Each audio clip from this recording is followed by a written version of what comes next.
Om Asmadgurubhyo Namaha. Krishna Rakshatu no Jagatraya Guruhu. Krishnam Namasyamyaham. Krishnena Marasetravo Vinihataha. Krishnaya Tasmai Namaha. Krishna Deva Samuthitam Jagadidam. Krishnasya Dasosmyaham. Krishne Tishtati Sarvametadakhilam.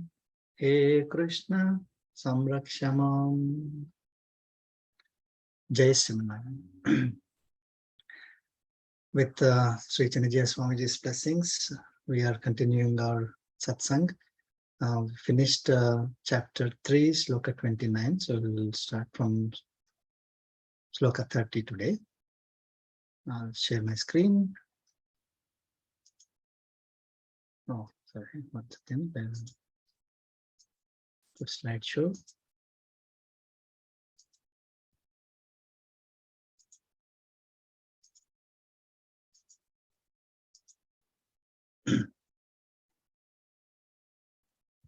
You can see Sloka 30. Okay. Please chant. Mayi sarvani karmani. Mayi sarvani karmani Tanyasya chetasa.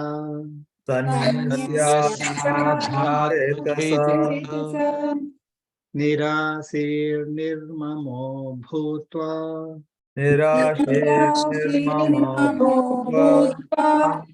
Yudhyasva vigata jvaraha.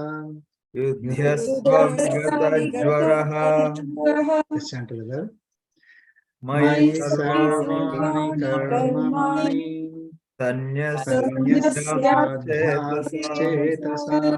Nirasir nirmamo bhutva. Yudhyasva vigata jvaraha. So Lord Krishna is continuing to teach us about Karma Yoga, right? So in Sloka 30, Lord Krishna is saying, Sarvani Karmani Mayi Sanyasya Adhyatma Chetasa. Okay, dedicating wholeheartedly Adhyatma Chetasa, Sanyasya, dedicating wholeheartedly, Sarvani Karmani, all actions, Mayi, to me. Okay, with mind focused on self, Adhyatma Chetasa, with mind focused on self. So, how do we need to do our actions?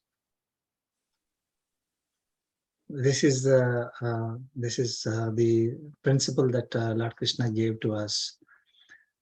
We need to perform our actions, dedicating our actions to Lord Krishna, Paramatma. Okay, wholeheartedly.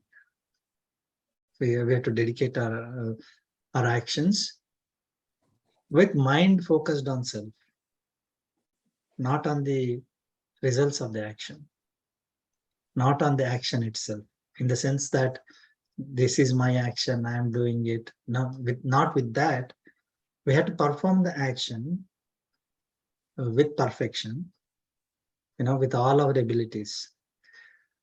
And we have to dedicate it to Lord Krishna. So we have to do actions as service to God, focusing on ourself.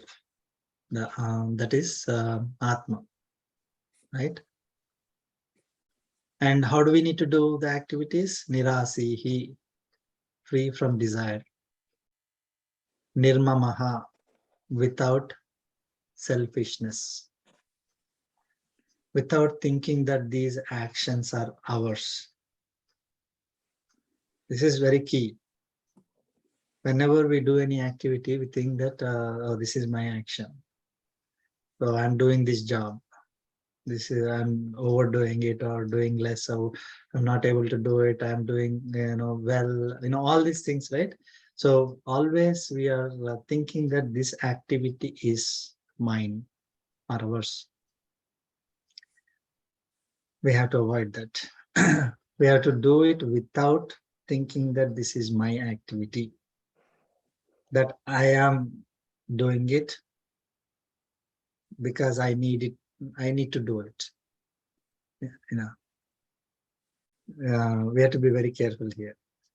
So if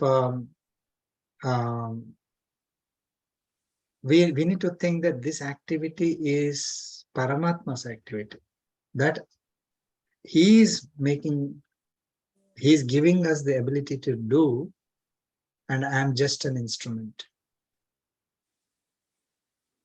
and the result belongs to him. So that is how we need to, whatever activity we are doing, as soon as we think it this way, there is no question of how much work I'm doing and I'm getting tired or whatever. All these things will all go away. It is basically not that it's our own will and wish and I am doing this activity by myself independently. No, these activities are assigned to us by Paramatma. These karma is assigned to us. The duty is given to us. It is not like I define my own duty. This is what where the difference is. We always think that I have the independence of defining my own duty.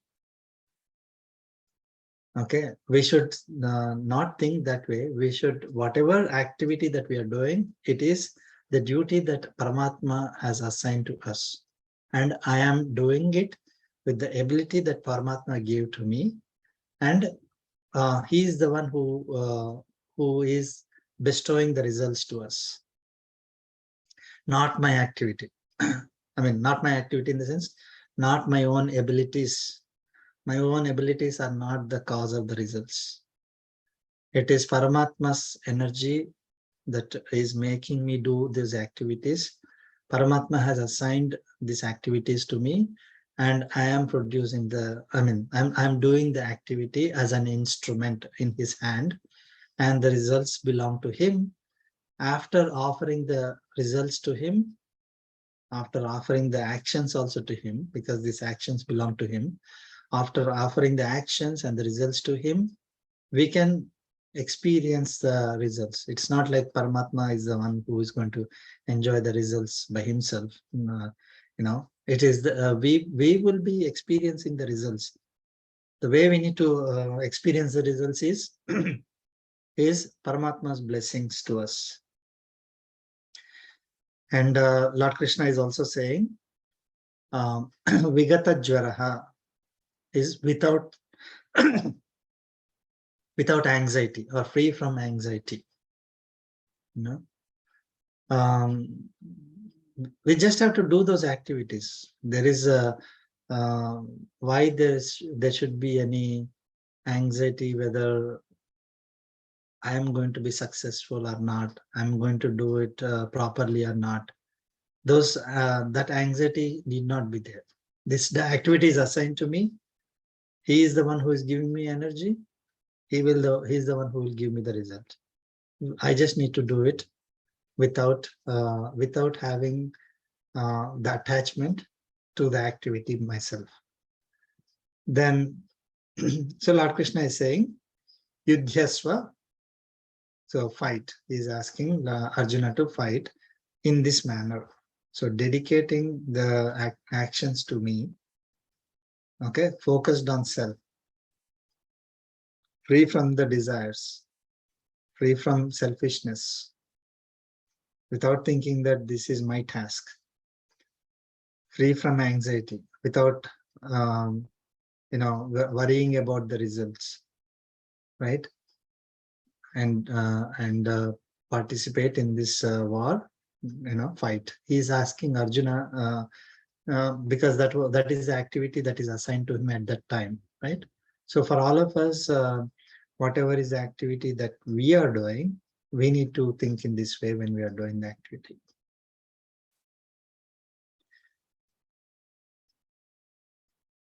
Okay.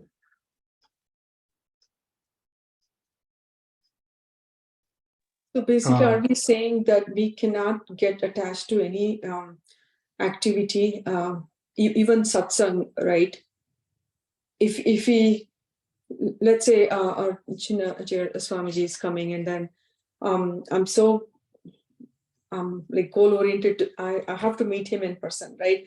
That desire is so uncontrollable that maybe I cannot make it, or because I'm thinking about the result. Oh, if I don't see him, I'm going to be missing out. That desire, that intense desire, is it acceptable or not? Is it a wrong attachment? Can you explain? So if you are motivated by the results of your actions, then it is not correct. Okay. So it is the duty that you need to do. You have to do it perfectly. So if you are thinking that it is my duty to meet Acharya and pay my obeisances to him, respect to him, and get his blessings, that is my duty. I need to do the duty perfectly. So we should always do whatever we need to do to perform the duty. If you are, if we have other motives, like there is some desire that I need to fulfill. Okay, the materialistic desires we are talking about. Then that is not correct, right? Of course, typically when we meet Sri Swamiji, the materialistic desires are not the ones in our mind. We are always thinking about our Atma, elevating our Atma, which is perfectly fine. That is our duty. It is assigned to us, where we have to do the duty as a duty that is assigned to me by Paramatma. I need to do the activity. Right? So there is no, there's no problem with that desire to, there is a gray area, right? So we think that it's a desire, but it is not. It is a duty that is assigned to us, right?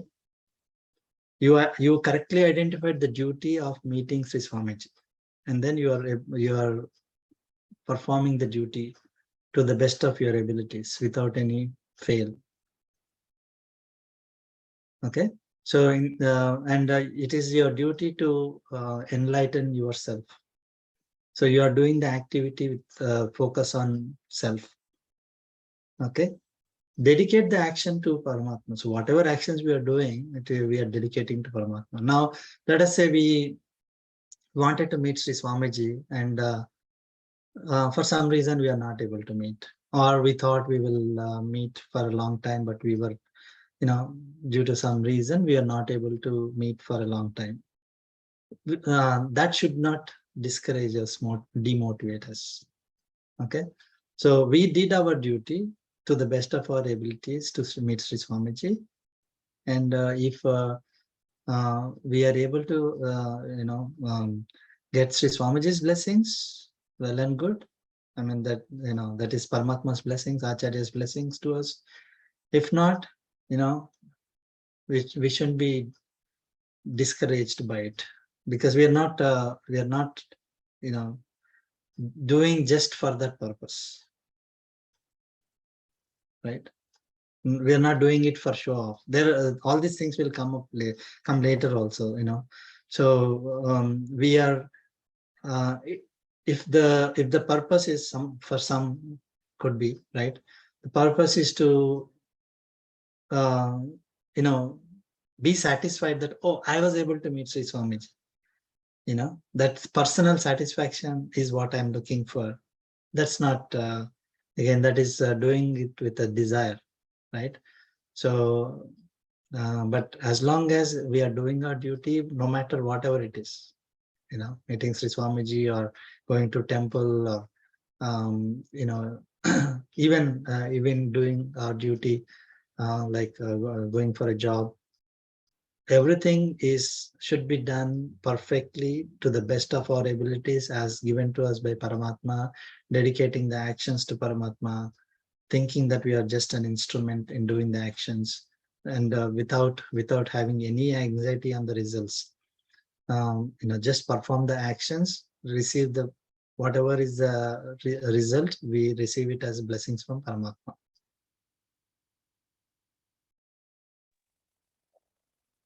There is the question answered somewhere else about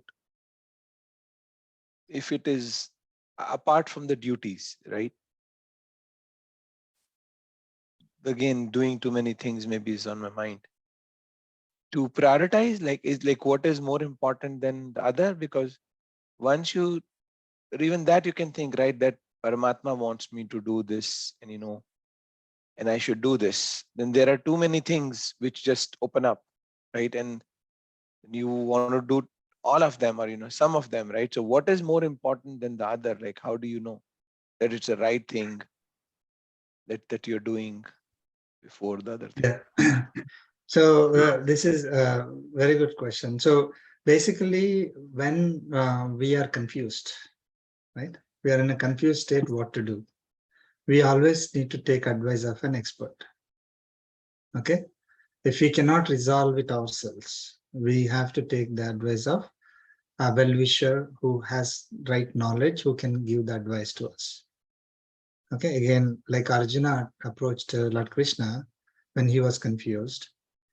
If we are confused in terms of, okay, these are all the 10 activities that I need to do, which one is better for me at this time? Or so we can approach someone who is knowledgeable. And typically we approach our guru Acharya to say, okay, can I do this or should I not do this? What kind of activity is better for me? I want to do these three things, but I am not able to decide which one is better for me. So those people who are enlightened, who have knowledge, who have experience, they will be able to guide us. So it is, if we can figure out based on the duties that we have. For example, our place in the society gives us certain duties, right? Place in society is, let's say you are doing a particular job, you have to do that job, right? So no matter what, okay. And then our place in the family gives us certain duties. Our age gives us certain duties, and we have duties to ourselves and our body and ourselves. So, I mean, just to give a few examples. So, if we just identify all these, some things that are outside these, right? Like, for example, going on a vacation, for example, we have, let us say, very important project milestone coming up. Okay, so that takes priority over vacation. For example, for Lord Sri Rama, his duty towards the kingdom took priority over his wife, even. So when we have a duty that we are supposed to do, right? The other things we can easily say they are lower priority compared to what we are supposed to do. Okay, so our if we have a duty of a soldier, for example, duty of a soldier, he has to go and fight, doesn't have to, I mean, then he will not be able to take care of his family, of course, right? But if you Yes, take yes. if you take a normal duties of any person, he has to he has to do the work and also take care of the family. But what about a soldier? If he goes to the border and starts fighting, and probably may even lose his life, then he will not be able to do his duties towards his family. There, the priority goes towards duty. Always priority goes towards duty only. Sri Swamiji has given examples.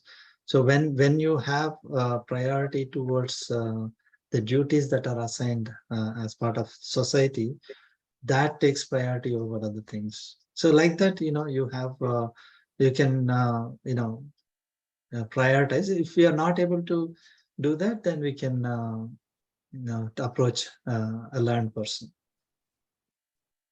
But one thing is that my priority towards my duty is based on my desires to, get more money and, more like that, then that is not right.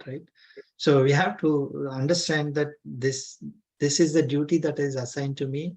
I'm not driven by the results, that are going to be favorable for me, right? So if a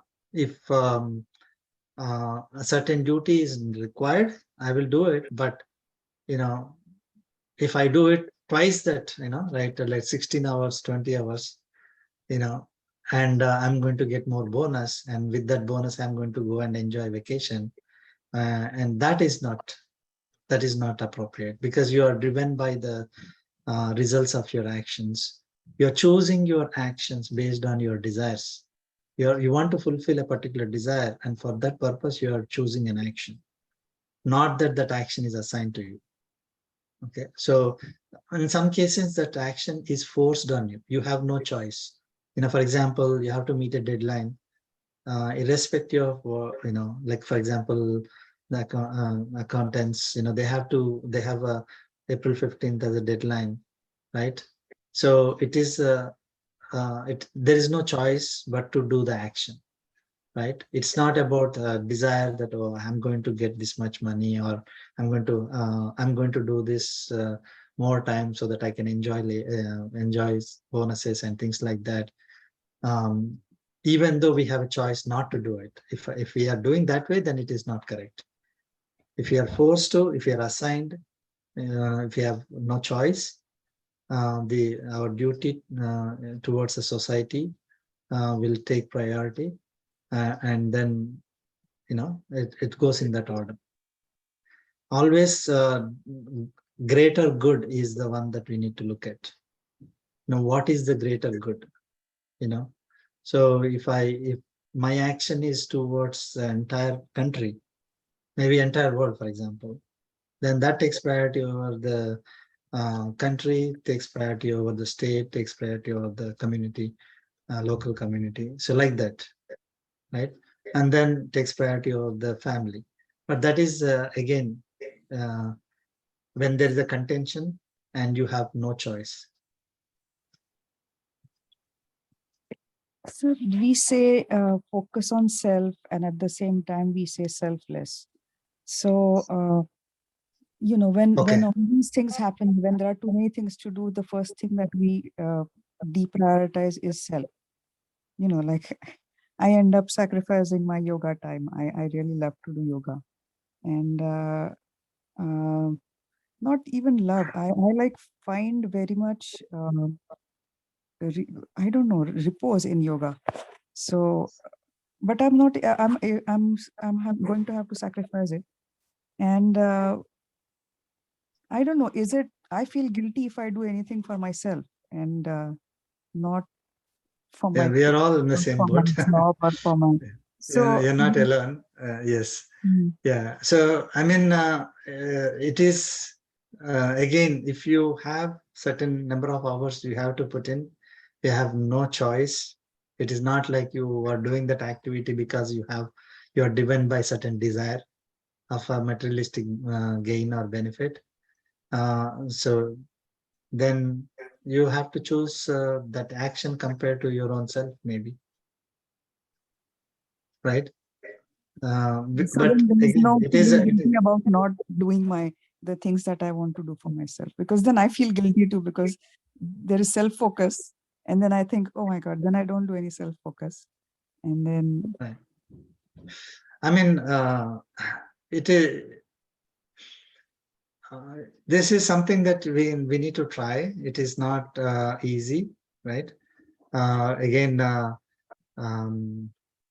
only with practice we will be able to correct ourselves. So we have to start slowly, maybe 5 minutes, and then it will, you do the yoga for 5 minutes, then slowly increase, right? But again, I'm taking the example where we have absolutely no choice. Say for example, somebody has to say do a night duty, right? they have to work in the night. Now, typically, the principles are like you have to wake up, early morning, and then you're going to do the yoga, and and then go and do job and things like that. But it may not be applicable for someone who has to work in the night, right? So it goes in case by case basis. If we are motivated enough, then we may find time. Again, same problem with myself. Typically give lower priority to myself compared to other actions. So, but we need to find a balance, as Balaji Garu said. If we have absolutely, there is no choice for us, that we have to do a particular activity for the greater good, then that takes priority over the self. That is selfless action. So, sir, so is that why Rama did that? Because Rama, first of all, was a Gruhastha, right? And then he was already in the forest, and then he had to come. The thing is, my something I cannot reconcile is he left his pregnant wife into the forest just to support the kingdom, right? I agree, right? I mean, he needs to be the one, so others are following, right? I agree. And he's Sri Rama, for God's sake. I'm not questioning that, right? My question is, again, the other side of it is his Grihastha, right? While he knew that Bharata was capable, Shatrughna was capable, he could have handed off the kingdom temporarily to his own brother, right? And one Agna would have been like done, right? They denied. Yeah. So sorry to interrupt. They actually he offered it, and they said no. Okay. Now it helps. Yeah, thank you. But I'm no one to question Bhagwan, right? But just a thought. Thank you. Yeah. He actually was trying to hand over the duty to someone if it is feasible, so that he does not have that duty, right? That which was taking priority over his personal life. See, again, duty of following father's word was higher priority compared to his own comforts. So he had to go. So again, these are all the priority levels. So if you are not able to decide which one takes priority, we should take others' advice. And Bhagavad Gita and Ramayana, Mahabharata, Bhagavatam, these scriptures will give us, if we read it, the original scriptures, not some, watching in a movie or something like that. So if you read the original scriptures, they definitely give us the advice. Again, those scriptures need to be interpreted and explained to us. Otherwise, again, we will miss the point. So that's why Acharyas, we need to be so grateful to our Acharyas who have given us that knowledge, so that we can decide when we are faced with different priorities, different actions with different priorities. So we will be able to decide. And in spite of that, if we are not able to decide, then approach an Acharya or an expert who can help us. So important thing is that we are not picking our activities based on our desires. Okay. So we have to do our duties that are prescribed for us, and without thinking that this is my duty, this is Paramatma's duty that I am doing with the energy that he is giving me. Okay, I'm just an instrument, and do it without anxiety, no matter what the result is going to be. It is very difficult. It's not easy. But we should start doing it.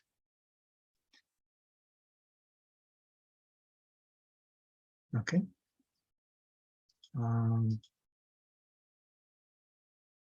Any other questions? We'll move on to the next sloka. Okay. Okay, moving on to the next sloka. Sloka 31.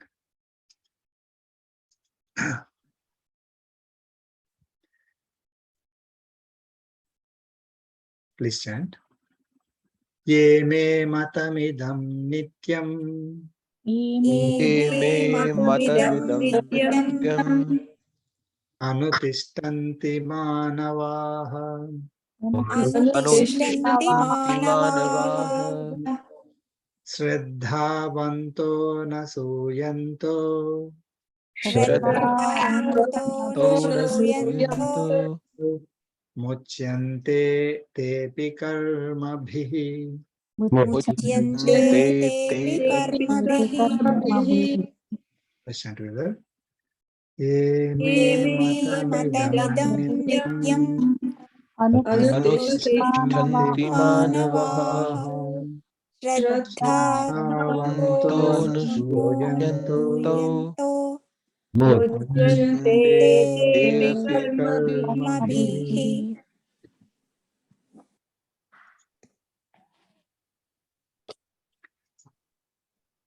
The Lord Krishna is saying,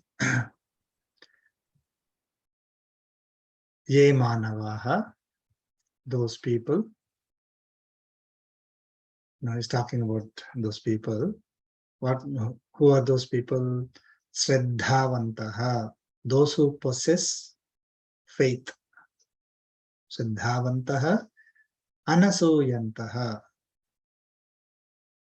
na asuya, anasuya, anasuyantaha, those who do not have envy, or those who do not envy, okay, or those who do not make unnecessary petty objections. Anasuyantaha, nityam anutishtanti, always practice. Idam me matam, this teaching of mine. So again we'll see. Ye manavaha shraddhavantaha anasuyantaha nityam anutishtanti idam me matam. So those who have faith, who possess faith, who do not envy my teachings, always practice this teaching of mine. Tepi, even they, karma bhihi muchyante, will be released from karmic bondage. Okay, so in the previous sloka, Lord Krishna said, you have to dedicate all your actions to me with focus on mind, focusing mind on yourself, that is Atma, free from desire, without selfishness, or without thinking it's your activity that you're doing, without having anxiety. So that is what he said in the previous sloka. Now he's going beyond that. He's saying those who have faith. So in the previous sloka, whatever, if someone is following, they are released from karmic bondage. Okay. Did I stop sharing? Okay. not being shared, sir. Yeah. Okay, not shared. Okay. So in the previous sloka, they will, if one performs their activities as Lord Krishna mentioned, then they will be released from their karmic bondage. They will not be acquiring karmic bondage. Now, here Lord Krishna is giving, there are people, those who have faith in me, who have faith in my teachings, those who do not question my teachings, who do not have envy, okay, those who do not have objections, okay, those who do not have doubts, you can say. Nityam anutishtanti, always practice these teachings. even they will be released from karmic bondage. So they will also be on the path towards getting released from karmic bondage. So we need to practice these teachings with faith, without envy, without having objections to it, without questioning it. Say, so we follow these principles, always, then we will be released from karmic bondage. So there are, if you think about it, from the time we wake up till the time we sleep, what are the different kinds of activities that we do?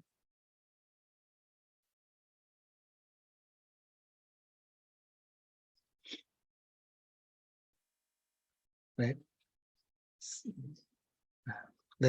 So we do the activities that are assigned to us. There are prescribed duties.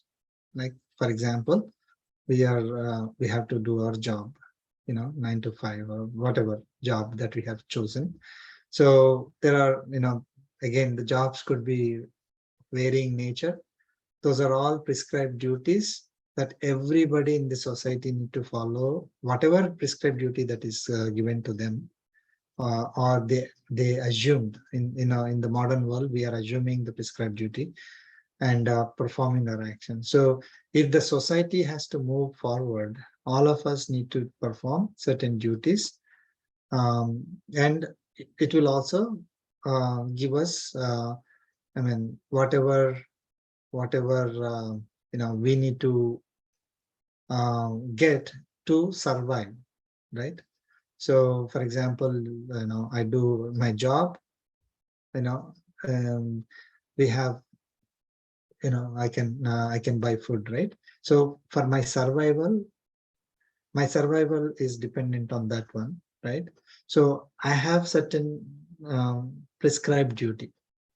Now there are certain activities that we do which are influenced by the gunas. Okay, so these are not typically our duties. For example, we just simply want to listen to music, right? There's no prescribed duty there, but because we are influenced by the prakriti, right? We like listening to a certain type of music. We are listening to it. So it's an activity that we are doing. We like to eat certain kind of food. So we are eating that. We prepare. So we are doing some actions in order to satisfy those, to satisfy our senses, right? So our senses are acting there. Because of our senses, which are influenced by the gunas of the prakriti, we are doing certain actions. So these two types of actions, okay, one is a prescribed duty and the other one is influenced by the senses. Both of them don't belong to us. Okay, we have to separate ourselves from both of them. In case of prescribed duty, it is not our duty that we are, we want to do it to satisfy our own desires.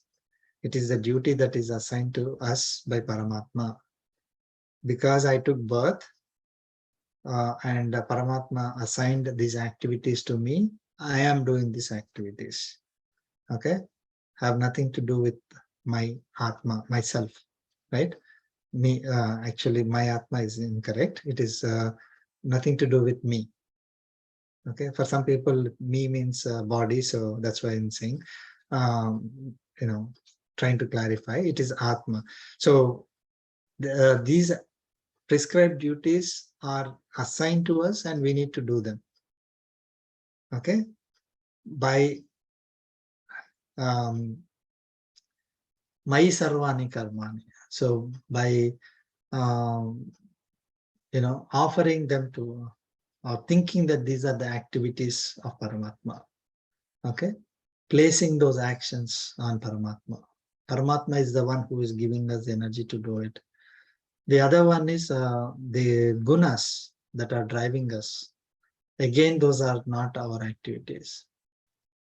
The gunas are the ones that are driving our activities. Okay, so the gunas are the qualities of Prakriti. Our body is made up of Prakriti. So qualities of Prakriti are the ones that are making us do those activities. Both, we are not attached to them. We do them as service to God. Okay. So if we follow this practice always, okay, then we are not going to acquire karmic bondage. We'll be released from karmic bondage.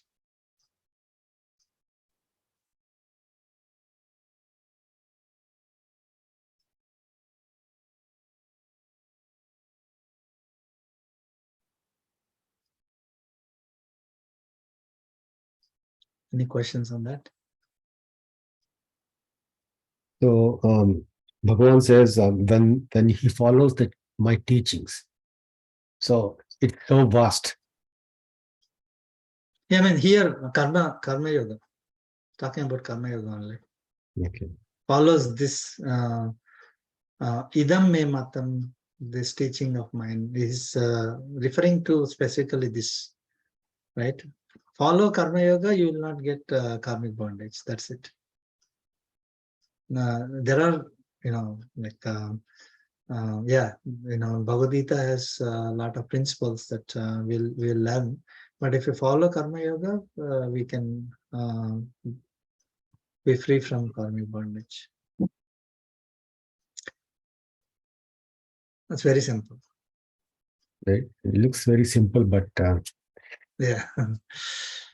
Yes. Yeah, it is difficult because we are always under the influence. Of course, it will come. In the future. We'll see in the next few slokas.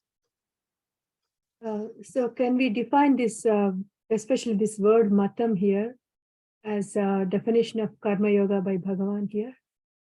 What he defined? I mean, my opinion. Matam is my opinion, my teaching. Whatever I'm telling you right now.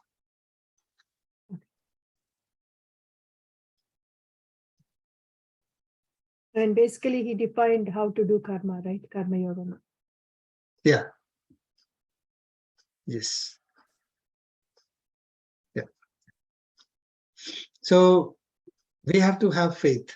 We need to have faith in performing the activities as prescribed, right? So if we don't have faith, then actually next sloka will come.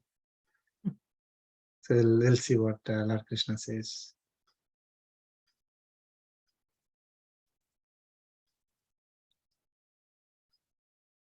Okay, so we'll see the next sloka, 32. I'll share my screen.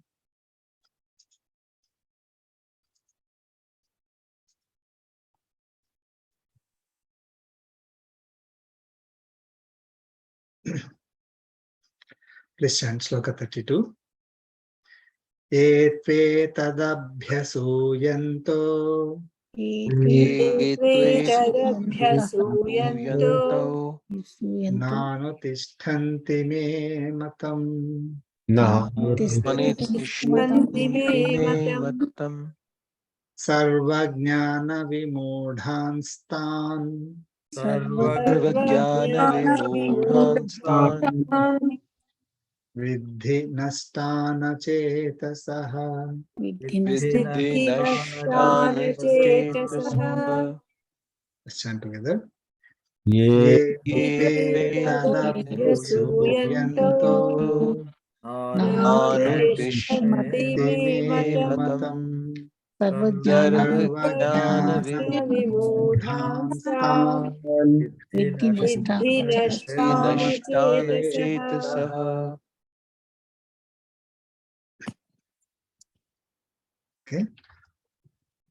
So in the previous sloka, Lord Krishna said, those who practice my teaching always with faith, without envy, they will be released from karmic bondage. Now in this sloka, sloka 32, Lord Krishna is saying, Yetu, tu means but. So shifting the, is presenting the opposite. But those who na anutishtanti, those who do not practice. Okay. The previous sloka he said who practice, and the current sloka is saying those who do not practice. Etat me matam, this teaching of mine. Okay. Abhyasu, who are they? Who do not follow my teachings. Abhyasuyantaha, those who find fault. Tan, vidhi, know them. So know those people to be sarva jnana vimodhan, deluded in all kinds of knowledge. Achetasaha, unintelligent. Nastan, fallen, lost. So those who do not practice the teachings of mine, those who find faults with the teachings, know them to be deluded in all kinds of knowledge. They are unintelligent and they are lost. Okay. So basically they are not going in the right direction. They will be falling down. They will be getting more and more karmic bondage. They will be, they will be lost.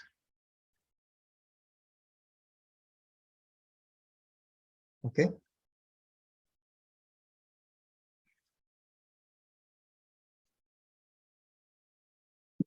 Very straightforward. So we need to practice karma yoga. So the several reasons are given earlier.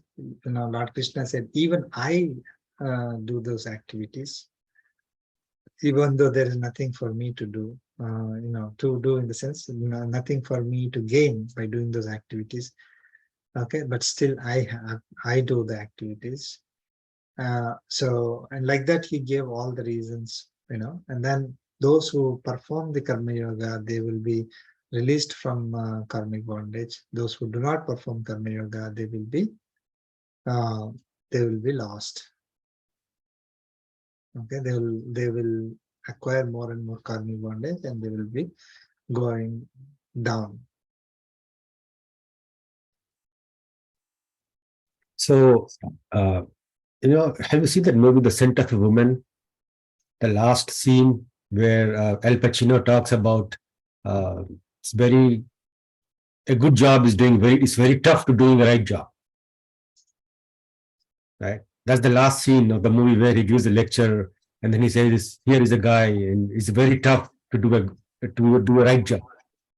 That's what here I'm thinking. Let's say I understood karma yoga, I know it is the right thing to do, God said, but still I'm not doing it. So I know it's right, but it's tough, right? Yeah. Yes. One of the things that will prevent us from doing this is not having 100% faith in it. Okay, so that's the first thing. Second is, why do we not have, what is preventing us from moving in this direction? It is our karmic bondage that we are carrying. So it is like a chicken or egg situation, right? If you have more karmic bondage, it becomes more difficult for you to get this knowledge and practice it. You will you will have a kind of a block. You will not accept the teachings. Okay, even if you get the teachings, you will not be able to practice it because of the karmic bondage that we have. So, but we have to follow the teachings to clear the karmic bondage. Okay, this is where Acharya and Paramatma's blessings comes into picture. If we truly surrender to Paramatma and Acharya, that whatever block that we have will be reduced. We will be able to move forward. If I have to do it by myself, I will not be able to clear the block, clear that, that is preventing me from going forward. That is why we need to surrender to Paramatma. He is the one. So we have to say, I'm not able to do it by myself, right? See, we think that, oh, I have to do it by myself. Something if I don't do, then it will not happen. That is our typical thinking, right? But if Paramatma is doing it, there is nothing that is stopping him. He is so powerful. Why don't we just surrender to him, saying that, Paramatma, I am not able to do it myself, right? First of all, if we really get the teachings, properly, and it into our mind, we will surrender to Paramatma and say that, okay, I'm just an instrument. You just use me whatever way you want, right? I will do your activities, and so I'll perform the karma yoga. That is performing karma yoga, right? Offering, doing any activity as service to God. Of course, in not any activity that like hurting other people and all that. So it is our prescribed duties that we have. So very simple. I have a prescribed duty. God, let me do it, thinking that it is your activity. Let me do it without having any attachment, without doing it just for the sake of the results. That's it.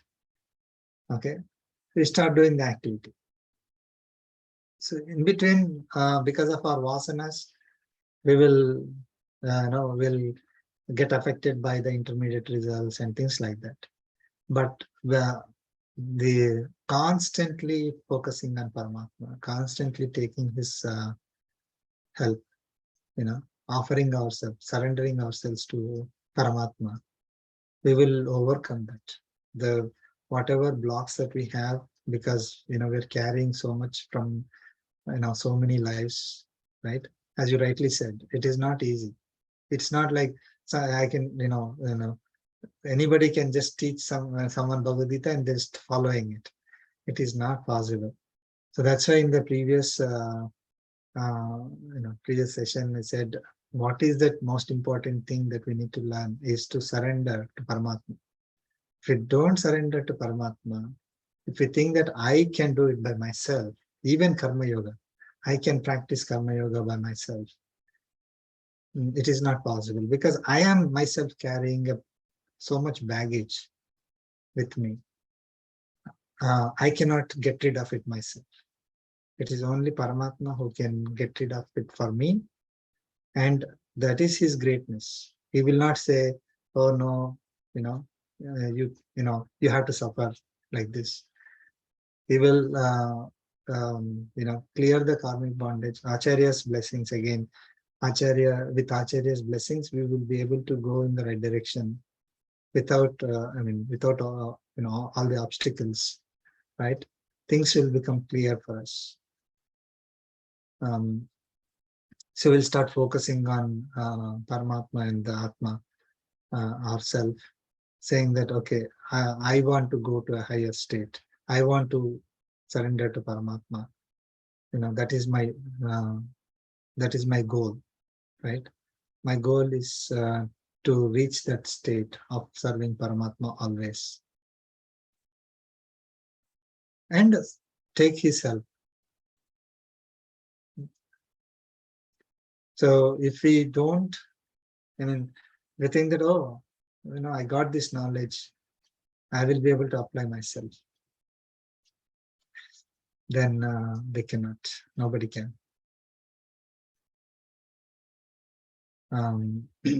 So first we need to recognize that we are dependent on him. We are not independent.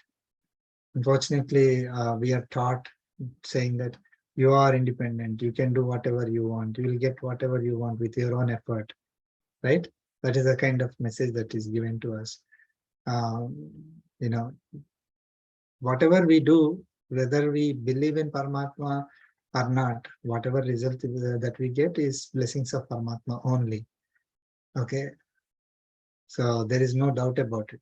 But if we do it thinking that this is my activity, I need to get this one to satisfy my own whatever desire I have and experience the result, then even if the result is what we want, we are unnecessarily acquiring karmic bondage. And people who don't know this particular, who don't have this knowledge, they acquire karmic bondage, even though they do great activities. In the materialistic sense, they may become, presidents, but with a lot of selfish and ego feelings. For my own benefit, I'm doing it. If we do that, then I think they are the ones who are the most unfortunate people, getting a lot of karmic bondage in that time. So yeah, surrender to Paramatma is the underlying principle for all this.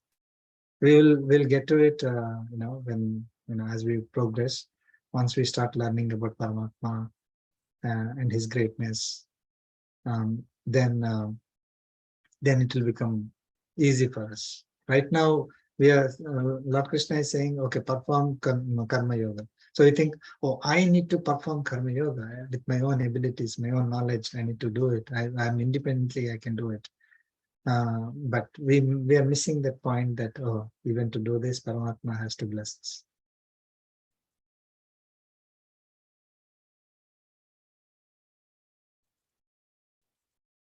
So if It's a good question. Thank you. Yeah, go ahead.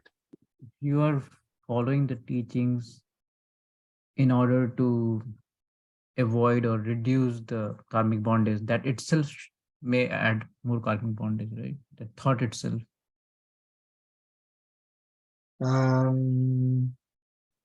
It's like, when you do something bad, growing up, you've been told, don't do that, otherwise, God may not like it. So with that fear, we don't do it. So just to avoid that, that we may be offending God in some way, not doing it. So does that add any karma? No. So here is the thing. So if we are focused on self, right? Focused on self, I got this knowledge. I need to elevate myself. I need to perform the activities as service to God, right? So that I can come out of this karmic bondage, right? So that is the knowledge that we have with which we do the activities. So your question is that if you are doing it like that, that also gives me karmic bondage because we have an expectation. We are, I think I got your point there. So we are performing the activities as prescribed, as Lord Krishna prescribed, right? As karma yoga, knowing that this, as Lord Krishna's, Lord Krishna's, what is it, direction or command, Lord Krishna's command that we will not be getting karmic bondage, right? Right? But we will not be worried about whether we are getting karmic bondage or not getting karmic bondage. Got it? See, we have to do the activity as prescribed. We know what is the result going to be. We know what is the goal. But our focus is not just on the goal. Like if I do the activity and then feel that, oh, okay, my karmic bondage is reduced, and of course there's no way to even check, isn't it? So focus is on performing the activities as service to God, not whether our karmic bondage is reduced or not. Right? The actual, it reduced 10%, 1%. I don't care how much percent it reduced. But Lord Krishna clearly said that if you do the activities like this, you will be released from karmic bondage. So my goal is to perform the activities as Lord Krishna said. The result is up to him to give to me. Okay? When we go to 18th chapter, it becomes very clear. So it is not like I am myself doing this activity and my own activities are releasing me from karmic bondage. That will go away once we get the entire message of Bhagavad Gita. So it is the reducing of karmic bondage is also Paramatma's blessings only. It is not like my own activities independently will completely eliminate the karmic bondage for me. So my focus will be on serving Paramatma alone, not just Paramatma is kind of I'm going to use him as a tool to get the liberation myself. No, he is the goal. So he is the goal. He is the one who will bless me with whatever is the result. But we know for sure that it is based on the teachings of Lord Krishna, that if we do the activities as karma yoga, we will not get the karmic bondage. So that is what we try to do.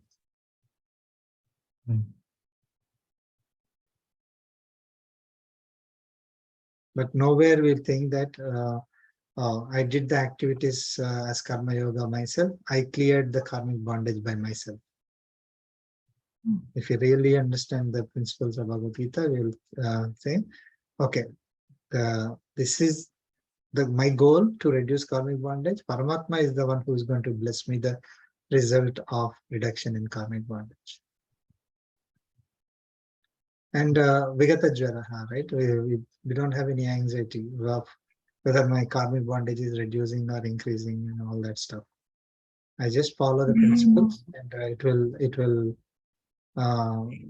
based on the teachings of Paramatma and knowing Paramatma, it is definitely going to reduce. Unfortunately, we don't know how much we have, so we cannot quantify it. It's just that the thought crossed my mind, like when as a child. Very good question. Very good question, Natoni. Yeah. Like as a child, when we used to, like for me, like I remember, like I used to go to temple with my parents. It used to be so much fun. Like we never thought about karmic bondage, or it was part of life, right? But as I realized, as we started growing up, it became more of like it's less and less going to temples. And even if you have to go, it's more of like because we need something, or maybe we want to.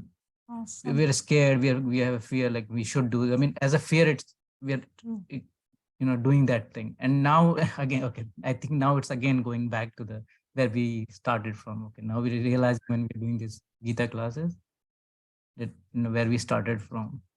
Maybe it's the phase of life. Yes. Yeah.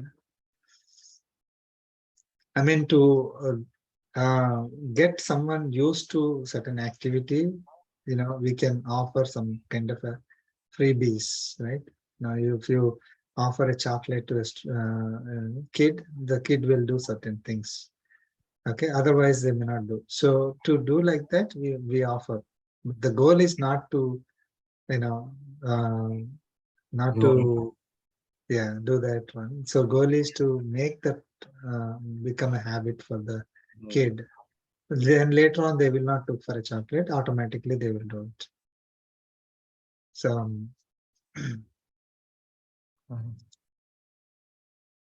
Thank you. okay. So I will move on to Sloka 33.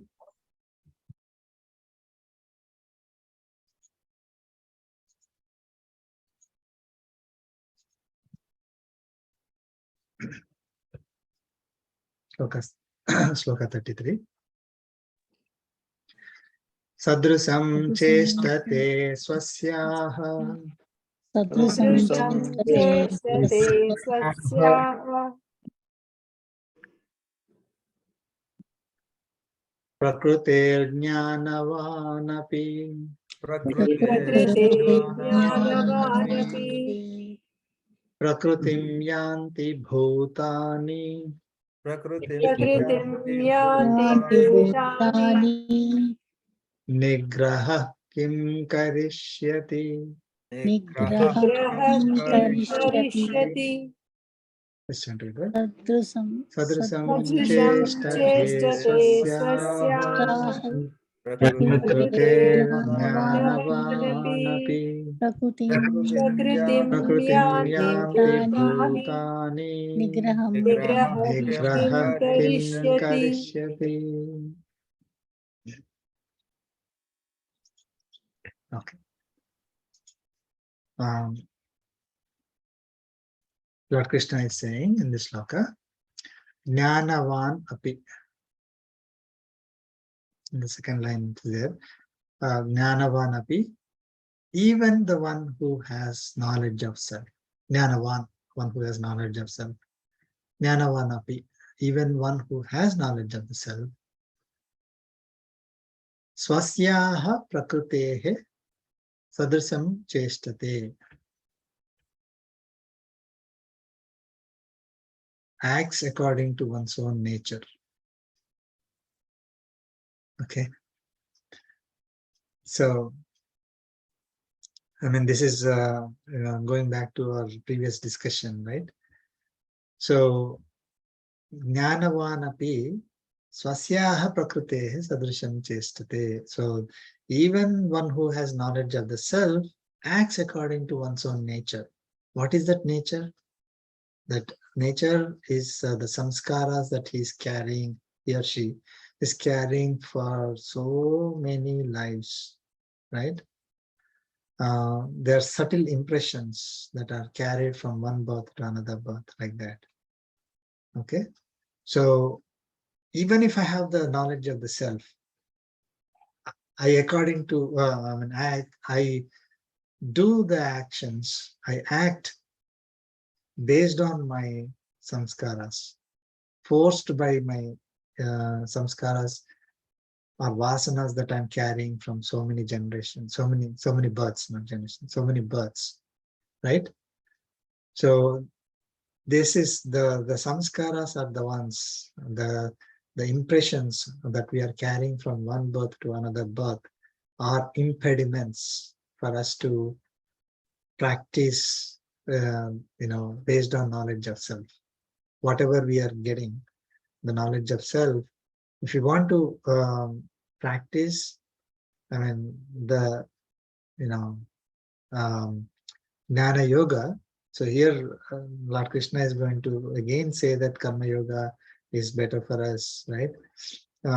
So that Jnana Yoga is, I got the knowledge, I want to continue to practice Jnana Yoga only. It does not let me do it because I'm carrying so many samskaras or vasanas from my previous births. So just getting the knowledge is not sufficient. Bhutani prakritim yanti. All beings follow their nature. Lord Krishna is saying, all beings follow their nature only. Nigraha kim karishyati. Nigraha means regulations or restraints. Nigraha kim karishyati. What regulations can do? See, all these do's and don'ts that we are giving, you have to do like this, nirasi, I mean, we of course, that is karma yoga, right? So the jnana yoga that you have to practice, you got the knowledge, now you want to practice the jnana yoga itself, jnana yoga exclusively, okay? But we will be forced to do actions based on the samskaras that we got from previous lives. So all these regulations cannot stand. in front of those vasanas. They're so strong that they will not let us practice just like that, the Jnana Yoga. Okay, so just getting the knowledge of the self and then thinking that, oh, I can practice Jnana Yoga is not going to work, is what Lord Krishna is saying. Because this, we have so much kind of pressure, so much baggage that is carried with us, which will force us to do, not according to the Jnana Yoga, but whatever is, whatever actions that we take, right? They are based on our samskaras. Okay, so this is very important for us. We somehow forget that we are, this is the first life that we have, right? Typically, that's the kind of thing that we have. We are carrying so many tendencies, impressions from so many lives, right? So that's what we need to, same like us, every one of us are carrying. So each one of us are in a different state. So all of us get the same knowledge. One may be able to apply better than other person. Okay, so it depends on where they are, how many, what kind of samskaras they have, what kind of gunas that they were carrying from the previous births. I'll tell you. So if we have sattvic guna, dominant. Again, this will come later in more detail. But if we have sattva guna more dominant, we will take a birth where we can continue to practice the sattvic practices. Okay, so that is the impression that we are carrying. That sattva guna impression is what we are carrying. So we will be getting attached towards sattvic nature from from the prakriti. Sattva guna of the prakriti, we will be more affiliated with, or we will start liking those activities without even knowing that. If we have rajasic guna in our previous births, we will be getting attached to the rajasic guna. First of all, we'll take birth to practice rajasic, what activities that are, so that is the rule. And then we will be getting attached towards rajasic. So that is the impression that we are carrying. So suddenly, if I just get a knowledge of the self and put a rajasic or tamasic person to, okay, now you start doing the Jnana Yoga, then they will not be able to, because they are carrying that with with them from previous births. Okay, so we need to remember this. So it is not simply a matter of turning on a switch and then we can change.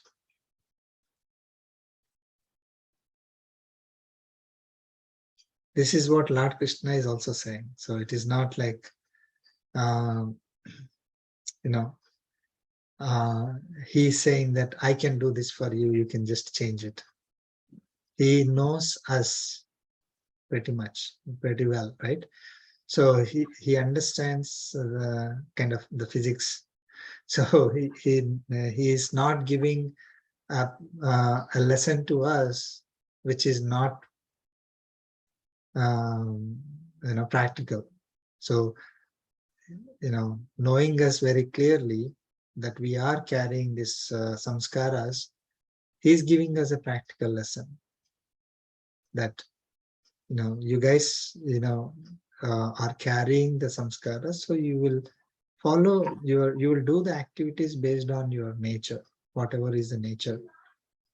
So then so these just me giving regulations and forcing you to follow it is not going to work. I mean, making regulations in the sense that you think that you can do the Jnana Yoga practice by yourself, by just getting that knowledge is not going to work. I think this is the best answer to what Paramgaru mentioned earlier, right? Like one may know like what is right and wrong, still not able to walk on that path. I think this is like, this tendency. Yes. Yeah.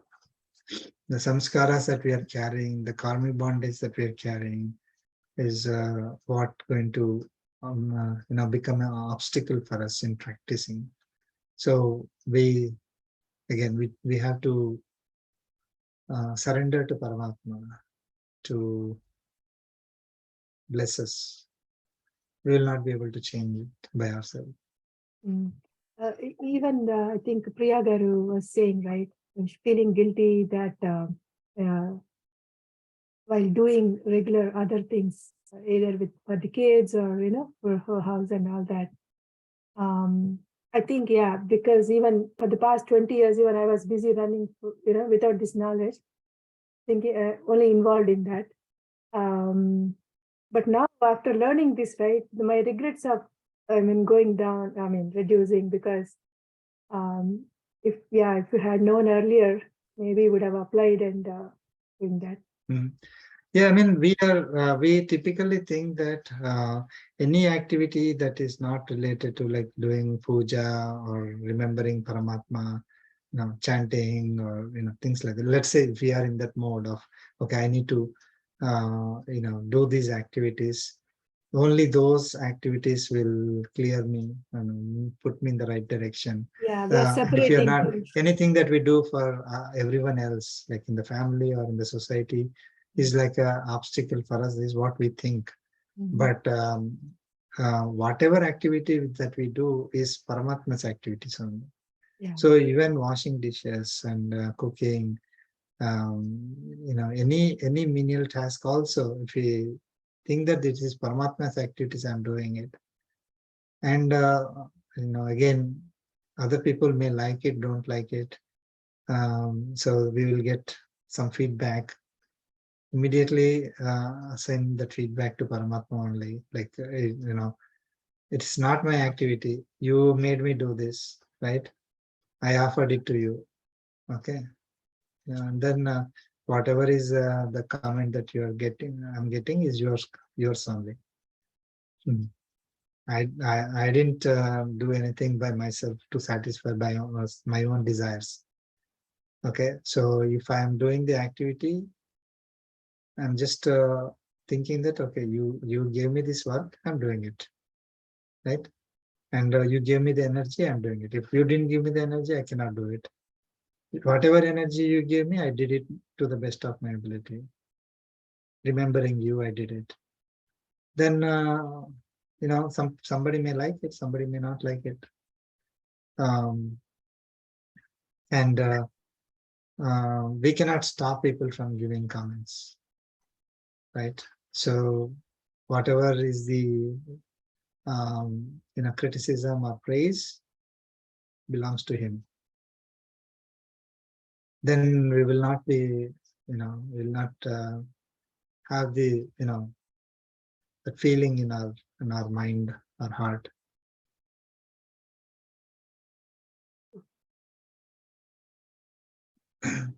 So we'll always be connected to Paramatma if we are doing that way. So no matter what we are doing. Okay. It's 9:36. Thank you so much. We will conclude with the concluding prayer. Kayena vacha mansendriyarva buddhyatmana va prakate svabhavat karomi yajjat sakalam parasmai narayanayati samarpayami. Srimannarayanayati samarpayami. Sarvam Shri Krishna Arpanamastu. Om Asmadgurubhyo Namaha. Jai Srimanarayan. Thank you. Jai Srimanarayan. Jai Shivananda, sir.